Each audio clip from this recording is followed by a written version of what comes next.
All right, guys, that was a fun one. The Utah Jazz lose to Ja Morant and the Memphis Grizzlies. Let's talk about it. It's the Hoops Nerd postgame show.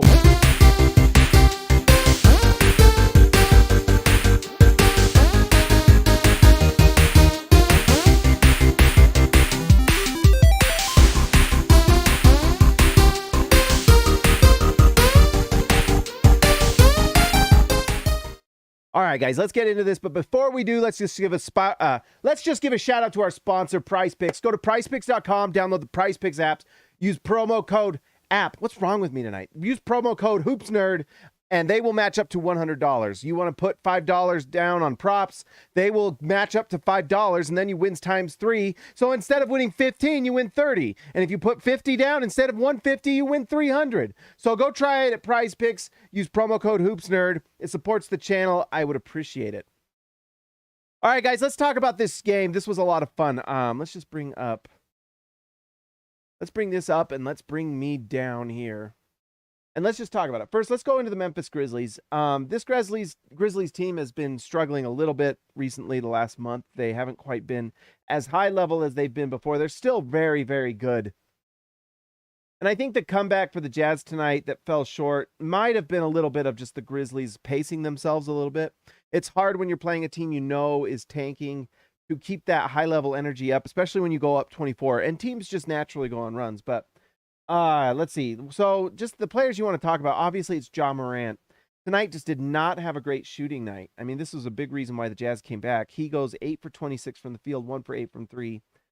He did almost have a triple-double with 9 assists and 8 rebounds, but just a struggle to shoot the ball from Ja Morant. When he takes 26 shots and only makes 8 shots, it's hard to win. So it kind of, if you're a Grizzlies fan, that's actually something that should make you feel pretty good, because you're not going to have nights like that from Ja Morant every night. He's just a better player than that. So an off night tonight, and he's still a +7, which says a lot about the Grizzlies' defense, which was really good. And Jaren Jackson Jr. is as good a defender as there are out there, and he might win Defensive Player of the Year. We will see. But yeah, just an off shooting night for Ja Morant, who's as electric as ever. Desmond Bane, who continues to be probably one of the most underrated players in the league, goes 24 points. 6 rebounds, 4 assists. This Grizzlies team shares the ball. And then let's just talk about Jaren Jackson Jr., whose defense is as good as anyone. 26 points, 5 steals, 9 rebounds. I mean, that's crazy. 4 blocks. That's a near 5x5. Holy smokes. So look at that. 26 points. Well, he didn't get any assists. So that would have been a 4x5, but that's pretty impressive. 4 blocks, 5 steals. Are you kidding? That's about as good as it gets. So just really solid stuff from this Grizzlies team. And then they have nice depth. Santi Aldama is really solid. Tonight he was really good shooting the ball. 4 for 8 from the field, 2 for 2 from 3. And then Tyus Jones, just a solid NBA player. Didn't have the greatest night tonight. I mean, look at all this depth. How many players depth? They have 5 there. And then they go, I mean, that's 10 deep that they're able to go. So that helps a lot when you're able to have that kind of just depth. And then they bring in Luke Kennard, who can shoot the ball really well, and he did that tonight. So interesting. It'll be kind of interesting to watch this Grizzlies team as they go and see how good they can be. Let's talk about the Utah Jazz now. Utah did not play with Lauri Markkanen tonight, and they lost.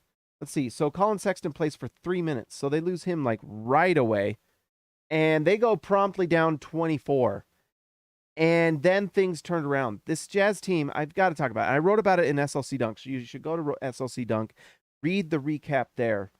But this Jazz team is unbelievable. I mean, I am so impressed with Will Hardy. I am so impressed with these players. They just fight hard. I mean, one of the biggest things that was one of those things that you used to really complain about the last 5 to 6 years for this Jazz team was like, does this Jazz team play hard every night? You'd watch games and they'd come out and you'd be like, why aren't they playing hard? What is going on? Why are they letting themselves be blown out by 30? This team was down 24, and I promise you the team last year would have packed it in and it would have been over, And this Jazz team loses this game, but they bring it to within 1 with like a minute left in the game. There was a legitimate point at the end of the game where it looked like the Jazz might win this game because they just had the momentum. They were playing hard. They were scoring. The Grizzlies were not able to stop them. And then obviously the Grizzlies pulled it out. But the moral of this story is this Jazz team, as much as the stats are impressive with some of these guys, is just a team of players that fight. Most of these guys are cast-offs from their team. Ochai Agbaji, traded from the Cavs. Kelly Olynyk, traded from the last place, or not close to last place, Pistons. Walker Kessler, traded from the Wolves. Jordan Clarkson was traded by the Cavaliers to the Jazz, but Colin Sexton, traded by the Cavaliers to the Jazz. Taylor Horton-Tucker, traded for Pat Beverly, who just got traded again and waived. And all these, just all these other guys. Juan Toscano-Anderson played 25 minutes tonight and played solid. Cast off from the Lakers. Same with Damian Jones. By the way, Damian Jones might be the new Jazz backup center. Because if, without, Doak is, I don't know if Doak, I mean, he already did it tonight. Look at this. Doak goes a minus 15, goes zeros across the board. So if you're trying to get a good draft pick, you might want to play Doak a little bit more, to be honest. But Damian Jones might have earned that backup center spot in one game. And he's got some hops. I mean, he's kind of fun to watch. I noticed that on the Lakers. Just the guy is surprisingly springy. Like one of those guys where you watch him and then all of a sudden his bounce is like, oh my gosh, did his head just hit the rim? He's just like got that crazy bounce. And so it's going to be kind of interesting to see. I mean, he might be a guy that the Jazz are willing to hold for a long time. Like even if he's your third center, he's really solid, You could do worse. So Damian Jones really solid in that pickup, to be honest. Let's go through the players, though. Ochai Agbaji. Team, one of the things I was so happy with this, with the Ochai Agbaji, is this right here. I don't care about any of this, even though this was solid. It's this right here. This right here tells you a lot of things. First off, Ochai Agbaji led the team in minutes. 2 months ago, he was in the G League, right? They had him on assignment. And like there were people on Twitter like posting his G League numbers as if that's any sort of indication of what he would be. 38 minutes, team leading 38 minutes. He was, and what that tells you is that Will Hardy trusts Ochai Agbaji, who a lot of people were not super excited about early in the season, but I can tell you, not the hoops nerd, man. I just hiccuped. Get too excited, I hiccup. It's the curse. But anyways, 38 minutes means the coach trusts you. It also means he's playing defense. And that's the big thing for Ochai Agbaji because this guy is turning into a lights out shooter. He's older. You know what's funny is he's older than actually only 22. That's not that bad. But anyways, these averages are going up. It went up tonight for sure. But look at these stats. Look at this for a rookie season. If you just said, hey, I have a rookie here, he's shooting 49% from the field, so just under 50%, and 39% from three. And you say you can have this rookie and he's going to be playing 15 minutes a night, you'd be pretty excited about that. That's solid production.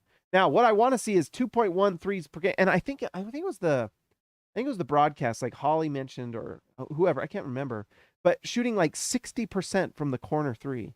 That's bonkers. That is layup numbers. Honestly, that's better than, that's crazy. If you're shooting 60% of the rim, people are happy about that.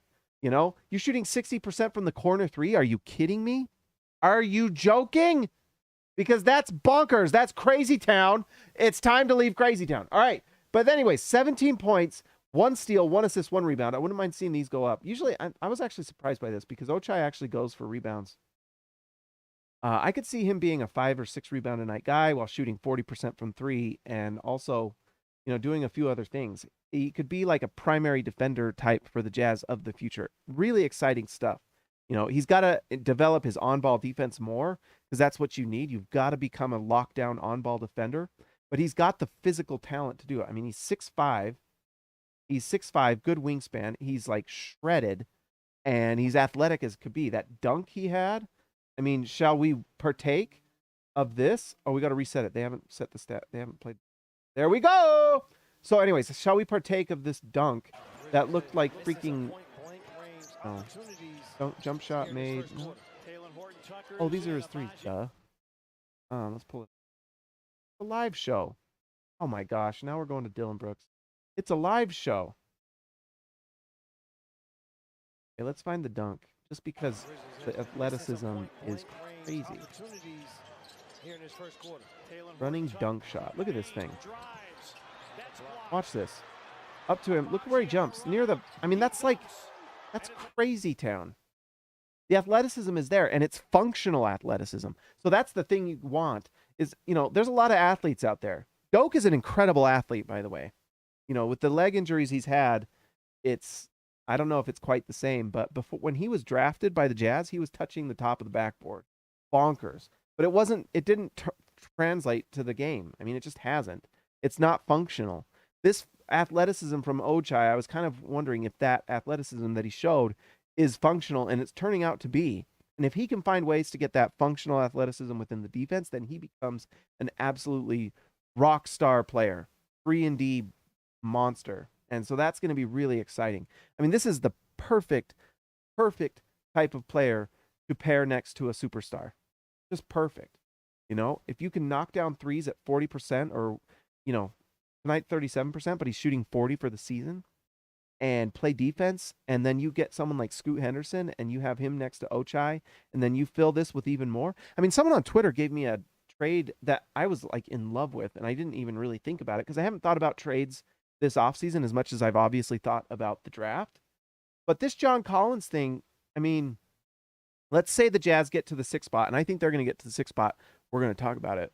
But let's say the Jazz get the 6th spot and they strike gold and get in the lottery, which is very, very reasonable thought with the way the lottery odds have been flattened out. And if you get to the 6th, but let's say you bring in Scoot Henderson. If I was a betting, I guess I am a betting man. I do prize picks, but I bet Jordan Clarkson is being replaced at some point with Scoot Henderson. And then Ochai Agbaji is likely your starting 2 or 3. You get Scoot, he's your starting 1, obviously. And you have Walker Kessler playing. You obviously will have Lauri Markkanen. And then who knows, maybe. But if you have Markkanen, Kessler, Scoot, and Ochai playing, and then you go out and you make a trade, like let's say you trade your Brooklyn pick and you bring in John Collins this offseason, and you have just even more athleticism and shooting, that team is scary good. That is like contender good. If you bring in Scoot. That's what makes things so exciting for this Jazz team and where things are going. It is, I mean, and let's say Taylor Horton-Tucker turns into this every night. I mean, the percentage wasn't great there, but he was hitting the 3. He almost had a near triple-double, 15 points, 7 assists, and 7 rebounds. So anyways, I'm excited about Ochai Agbaji, and I'm excited about these young players from the Jazz. By the way, they have 2 other picks in this draft. What if they hit on one of those? What if they go get Anthony Black and he absolutely hits? Like what if you go get there's so many good guys in this draft, by the way. Like what if you go get G.G. Jackson and he just turns into what you thought he might be? Or who's really freaking awesome? Bryce Sensabaugh. This guy might be the most underrated guy in this draft. And look at that, number 13. We've been pretty good. Pick 13 has turned out to be pretty solid for the Jazz. And let's see if we can go get Bryce Sensabaugh. Or Cason Wallace. Look at this. Their updated mock has Cason Wallace at 12, who is being compared to Drew Holiday. Now, I don't know if you draft him if you're drafting Scoop, but you could go get Bryce Sensabaugh. Go watch the film. Go watch the film. He looks like something really nice. The guy can light up the stat sheet, at least in scoring. So anyways, it's exciting to think about what this Jazz team could become. Although I think, honestly, if you get Scoot and you have a pick at 13, I mean, this is 12. This is the Jazz pick. So at 17, you're getting the Wolves pick. The Wolves are good, by the way. They've figured it out. But let's say you get Terquavion Smith, who's been really solid. But look, there's G.G. Jackson. There's guys to pick here. I haven't heard about all of these. Gotta look. But one of these guys is going to fall, too. Like, what if... I don't know. I'm just so excited, guys. Jet Howard at 15. Are you kidding? This guy's 6'8", shooting lights out. So, anyways, really exciting stuff for this Jazz team. So, by the way, Kelly Olynyk is having himself a week, and it's turning into a little more. He was bonkers tonight. 28 points, 14 rebounds, 6 assists. He was a plus 15. This guy is amazing. And I know there's lots of people out there that like to dog on Kelly Olynyk. But, for all his flaws, and he has bad nights for sure, and he fouls too much, and he had 6 turnovers tonight. There's things like, this just comes with Kelly Olynyk because he plays really hard every single night. To be honest, the fouls don't bother me at all. If you're not getting some sort of foul, it means you're not playing defense hard enough, okay? That's just the rule. And when I'm coaching, if I don't see a team getting fouls, that means you're not playing hard enough, and I want you to get fouls, okay? And that's what Kelly Olynyk does. He's the type of guy that coaches love, and that's why he's starting. Also, the fact that he's shooting 42% from 3 tonight, and for the season, he's a solid 3-point shooter. Tonight, he goes 9 for 16, but he also moves the ball. It's just you couldn't ask for a nicer player to play with your young, developing players. A guy that's unselfish, plays hard, and this is the culture the Jazz are bringing in. So all these people that complain like, oh, the Jazz didn't get enough for Bojan Bogdanovic, oh, blah, blah, blah, blah, blah. In the back, well, guess what? One, you don't know what was on the table at the time. And what was on the table at the time was a heavily protected first from the Lakers, which we ended up getting lightly protected, okay? But that's the first thing. And that's that. I mean, I guess we don't need to go into that. But the other thing is that we bring in culture with Kelly Olynyk. Bojan Bogdanovic did not want to be on the team anymore. He wanted to go to a better situation or in a situation where he could get paid. The Jazz traded him to the Pistons, so I don't know if they really did him a solid, but he may still be traded, although it seems like he's fine in Detroit. But anyways, you bring him in for the culture. Great locker room guy. Plays hard on the floor. Has lasted a long time in the league, so he's going to teach these guys how to last in the league. Things like that matter with a young team. You don't think it's not been nice for Walker Kessler to have Kelly Olynyk on the team, passing him the ball? 6 assists. How many of these went to Walker Kessler? Kessler, right there. I mean, multiple times. Let's see. So he's passing to everyone. Look at this. 2 times to Horton-Tucker. He is helping everyone else. Jump shot to Ochai Agbaji. So he is helping out this Jazz team, these young players, get better shots. He has better attitude. He has great locker room demeanor. Just everything about him is great. And he plays unselfishly, which is the name of the game for this Jazz team. It's a team that spreads the ball. It plays free. It's just a lot of fun. And I just am happy that Kelly Olynyk's on the team. And when he had his bad nights, it helps the Jazz get closer to a draft pick. That's always a win. We just mentioned Walker Kessler, but just another solid night for Kessler. 10 points, 14 rebounds, 3 block shots. He's doing this. I mean, his offensive rebounds is crazy. 6 offensive rebounds. He is a rebounding monster, and he's just going to get better. I mean, he's only going to get stronger. He's going to get smarter. Blocks might go down just because teams are finding out that he's legitimately an incredible rim protector. But he has great hands. I'm actually surprised this was only 10, but this was just like solid hands. Gets offensive rebounds, putbacks, reverses. He just knows how to put the ball in the basket when he's near the hoop. 4 for 8. This is against a really good Grizzlies team too. Jaren Jackson Jr. is likely going to be the defensive player of the year. So just impressive stuff from Kessler, who honestly, you can't say enough good things about him. Jordan Clarkson, the shooting was not there. He had last game, he goes 6 for 8 from 3. Tonight he goes 2 for 9. So he's just been a little streaky lately, but 20 points, 6 assists, 9 rebounds. Jordan Clarkson is a player, and he just helps your team. And I know some people get frustrated with like the shooting, but he's a big part of the Jazz offense, and someone has to take the brunt of those playmaker opportunities, and he's doing that. And especially with Colin Sexton leaving early in this game, had to step it up, and so it's just pretty hard. Grizzlies are good. So, let's see. Talen Horton-Tucker is all of a sudden, stringing together 3 or 4 really good, solid performances tonight. 15 points. I know from 2 it wasn't quite there. This is the Jaren Jackson Jr. effect, by the way. But 15 points, 7 rebounds, 7 assists. He's just turning into a nice player, and he could be the backup guard for the Jazz for a long time. I mean, if he's putting up solid numbers like this and filling a stat sheet and keeping his turnovers down, which 7 assists to 3 turnovers, I guess you'll take that, although the less turnovers, the better. But just solid stuff. And if he can do this in 15 to 20 minutes a night and put up stuff a stat sheet and assist his teammates and just make everyone better and play defense, love it. Absolutely love it. And one just hellacious dunk. My goodness, we're going to get demonetized. I don't care. This dunk was absolutely hellacious. Look at this thing. And this was on Jaren Jackson Jr. Thwap! Man, that was solid stuff. Just absolutely. I mean, he has that in him to go up and just cram it every play. And so he's a fun player to watch. I am rooting for him. And the 3-point shot is occasionally there. Can he consistent three-point shooter. I don't think he's ever going to be 40%, but can he stay around 36? Can he, if he can be in that range, and I think that's a reasonable benchmark for him to hit, then man, you have a nice player on your hands. And if you have I'm just predicting that the Jazz get Scoot. And so when Scoot's out, you just bring in Taylor Horton-Tucker, and he can play some spot minutes, start minutes here and there, and play really solid. We already mentioned Damian Jones probably stole the backup center minutes. Simone Fontecchio, I don't know what to think. Occasionally I see little flashes of things that are pretty decent, but you need him to be a more knockdown three-point shooter, and I think he's just so nervous when he's out there, and he wants to prove himself so bad he forces things. But you'd like to see him knocking down the three-point shot because that's what he's known for. And Doak is Doak.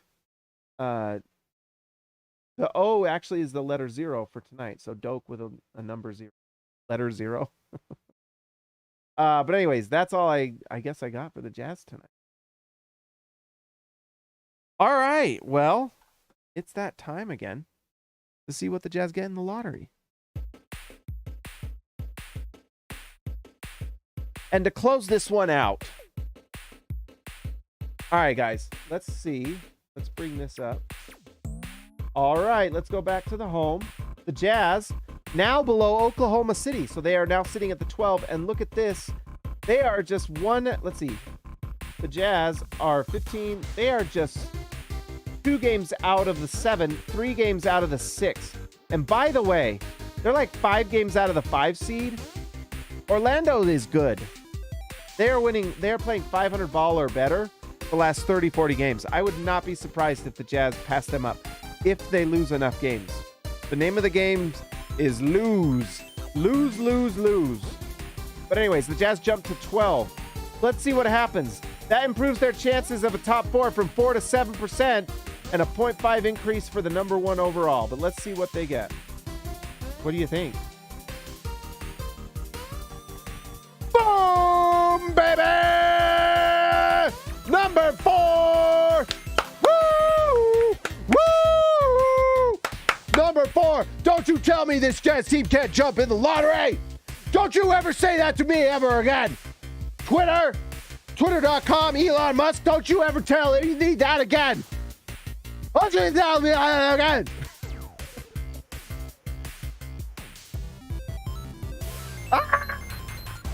If you get the number 4, that means you would get at least Amen Thompson or Brandon Miller. By the way, Brandon Miller's showing that he might be Paul George, baby!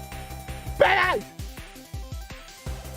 All right, what does that get us? Amen Thompson, 6'7", shooting guard, point guard, jumps like Vince Carter. Absolute incredible. Oh. We got an ad playing. Get off my screen. Amen Thompson would be an absolute home run pickup for the Utah Jazz. And then guess what?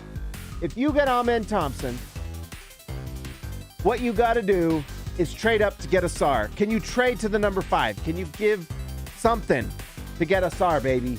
That's what I want to see, because this would be quite the little duo here.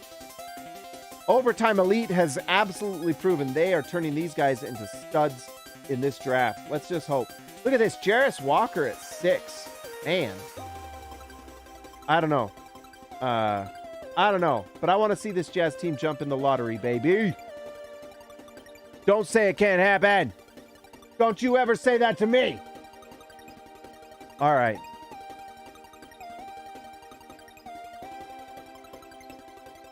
Okay, let's give a shout out to our All-Stars tonight. Why don't we? Let's give a shout out to the man round under, Ezekiel Rice-Sibe, Suyo, Lexa Later, Built Ford Tough, Alexander Tufts, Jared Chanderbilt, Shan Therick, Jorge Arrizaga, mi amigo de abajo, Baby Elliott Matson, Jordan the Goat Best Roll, Just Buckets, JB, Zap Watts, TGD Total Game Domination, Christian House Money to Haas, Tyson Price, The Price is Right, X marks the spot for Zintas, Joshua Hansen, the Danish Destroyer, Austin R. Grant, Editor Extraordinaire, Donald Schooley, schooling all of us, DW to CB, Darren Williams to Carlos Boozer, Patrick Akubo, the Connoisseur, and Robert, Hall of Fame.